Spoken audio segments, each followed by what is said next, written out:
Dr. Rick Bright, the ousted director of the office involved in developing a coronavirus vaccine, formally filed an extensive whistleblower complaint Tuesday alleging his early warnings about the coronavirus were ignored and that his caution at a treatment favored by President Donald Trump led to his removal.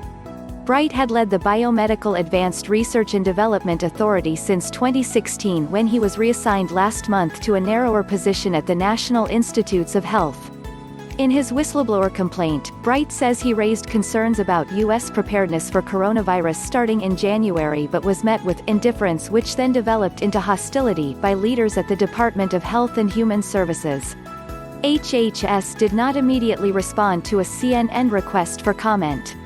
His attorneys argue that Bright's removal from his post amounts to a violation of the Whistleblower Protection Act, claiming that Bright has engaged in numerous instances of protected activity. In the complaint, he says he is seeking reinstatement as BARDA's director and asking for a full investigation. Bright claims leaders at the agency were surprised by his concerns and responded slowly to the outbreak. He alleges old disputes with HHS leadership were exacerbated by clashes over the coronavirus and that he was eventually excluded from participating in meetings about the virus.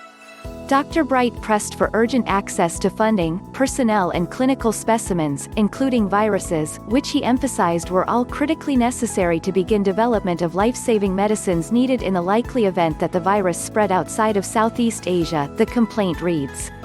Secretary Azar and Dr. Kodlik responded with surprise at Dr. Bright's dire predictions and urgency. Later, Bright claims he was cut out of critical meetings for raising early alarm about the virus. It was obvious that Dr. Bright's persistent demands for urgent action to respond to the pandemic had caused a shitstorm and a commotion and were unwelcome in the office of the HHS secretary, the complaint reads. As a result, HHS leadership excluded Dr. Bright and BARDA from these recurring meetings and from the critical discussions about addressing the COVID-19 pandemic.